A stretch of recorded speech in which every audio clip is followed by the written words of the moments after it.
मैं इंदर सिंह मेहता, संरक्षक श्री राजस्थान सराफा संघ राजस्थान। इस बजट में सराफा व्यापारियों के लिए खुशी की खबर है कि प्रारंभिक जानकारी के अनुसार 6% ड्यूटी कम की गई है। इससे न केवल व्यापारियों को फायदा होगा अपितु निश्चित रूप से सरकार को भी फायदा होगा, क्योंकि कस्टम ड्यूटी अधिक होने से सोने और चांदी की जो तस्करी बड़े स्तर पर हो रही थी उसमें निश्चित रूप से लगाम लगेगी, सरकार को ड्यूटी मिलेगी। हमने राजस्थान सराफा संघ के माध्यम से सरकार से अनेक बार आग्रह किया, इसके लिए प्रदर्शन भी किया, पत्र व्यवहार भी किया, समय समय पर सरकार को हमने जागृति दी। हमने यहाँ तक भी कहा कि अगर आप कस्टम ड्यूटी कम करते हैं और अगर ड्यूटी कम आती है तो सराफा व्यापारी अपनी तरफ से जितनी पुरानी ड्यूटी है उसके समकक्ष ड्यूटी देने को तैयार है। सरकार ने हमारी बात को माना। हम इसके लिए स्वागत करते हैं कि इस बजट में अनेक वर्षों से जो हमारी लगातार रूप से मांग की जा रही थी उसे सरकार ने पूरा किया। एक और वित्त मंत्री जी से हम देश की वर्तमान परिस्थितियों को देखते हुए आग्रह करते हैं कि आयकर सीमा को भी बढ़ाया जाए, क्योंकि देश में अब जो जिस प्रकार की स्थितियां चल रही हैं उसमें अनेक वर्षों से जो आयकर स्लेब है वो एक निश्चित वही एक पैटर्न पर चल रही है, उसमें कोई बदलाव नहीं किया गया है, जबकि बाकी सब चीज़ों में बदलाव हुआ है। तो हम यही चाहेंगे कि आयकर दर में भी परिवर्तन किया जाए और व्यापारियों को और आम जन को राहत पहुंचाई जाए।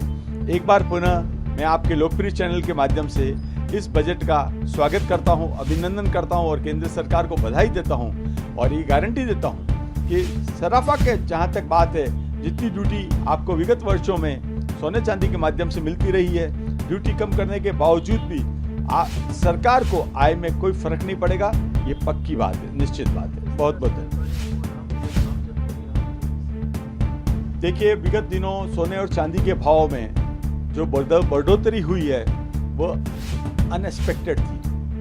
सोच नहीं सकते थे कि जो चांदी 60,000 65,000 रुपए प्रति किलो के हिसाब से चल रही थी वो 90,000 बल्कि बीच में तो 94,000 रुपए प्रति किलो तक चली गई। जहाँ तक उदयपुर और इसके आसपास के क्षेत्र का बात है तो ये एक आदिवासी अंचल है और यहाँ पर आदिवासी अंचल में चांदी का चलन बहुत अधिक है। उन गरीब आदिवासियों को और मेवाड़ के और आदिवासी अंचल के लोगों की इस भाव वृद्धि से कमर टूट गई, उनको निश्चित रूप से फायदा मिलेगा। हम ये सोचते हैं कि लगभग चांदी के भाव 4-5 हज़ार रुपये प्रति किलो और सोने के भाव 1,000 से 1,500 रुपये प्रति तोला तक सस्ते होने की अगले 2-3 दिन में उम्मीद की जा सकती है। और भी सरकार अगर इसमें और भी कोई रियायत देती हैं, भिन्न भिन्न प्रकार के टैक्सेस हैं, उनमें भी अगर कोई रियायत देती हैं जिसकी वास्तव में आवश्यकता भी है, तो निश्चित रूप से आम जन को, व्यापारियों को फायदा मिलेगा, सरकार को भी टैक्स का फायदा मिलेगा। बहुत बहुत धन्यवाद। मैं गणेश डागलिया, पूर्व अध्यक्ष चैम्बर ऑफ कॉमर्स और संरक्षक चैम्बर ऑफ कॉमर्स। जैसा कि आज भारत सरकार के वित्त मंत्री जी सीतारमण जी ने जो बजट पेश किया उसका हम स्वागत करते हैं और उन्होंने खास करके मिडिल क्लास का ध्यान रखा है, क्योंकि कोई भी सरकार आती मिडिल क्लास का ध्यान नहीं रखती। पहली बार उन्होंने ध्यान रखा है और आम जनता के लिए उन्होंने जो सोना चांदी के ऊपर 6% ड्यूटी कम की है, इसका अगले महीने से इसका असर आएगा। सोने और चांदी में शायद भाव कम होने चाहिए, क्योंकि इतनी महंगाई हो गई है और सारी चीज़ें महंगी होने के कारण से सोना और चांदी लोग खरीदने से दूर हो गए।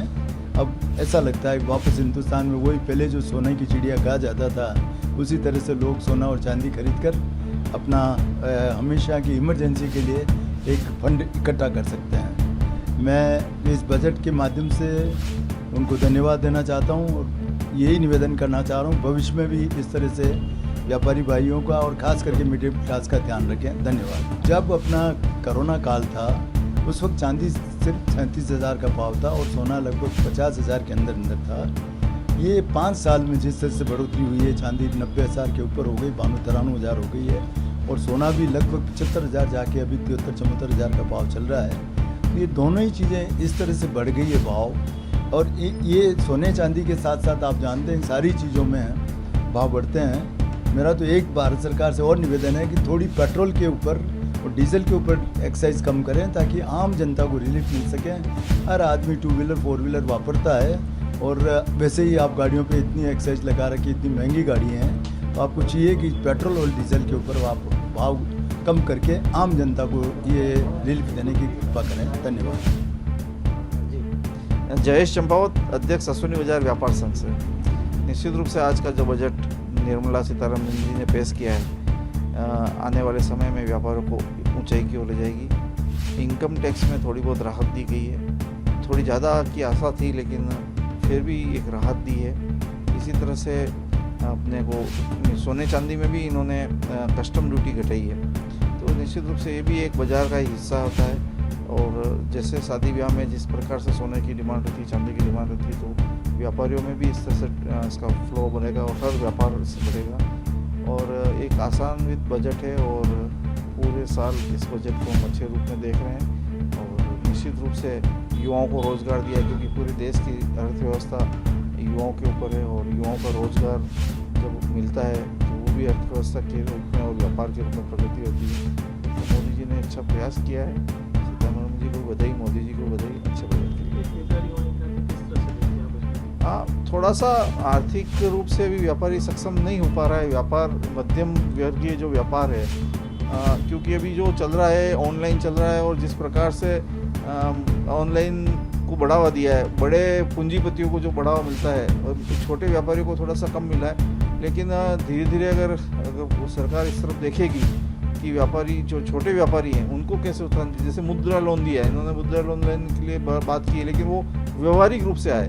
20 लाख रुपए तक का लोन देने की बात कही है। स्टार्टअप में क्या है, MSME में क्या है, इसी रूप से सरकार व्यापारियों के लिए हित में काम कर रही है, लेकिन इसको स्ट्रिक्ट रूप से धरातल पर लाना मोदी जी की जिम्मेदारी है, जो निभा रहे हैं। और हमें अभी भी ये लग रहा है कि बजट अच्छा है और धीरे धीरे सुधार होगा। हम निश्चित रूप से संकट की ओर से गुजर रहे हैं, क्योंकि व्यापारी अभी सबसे बड़ा दुखी है।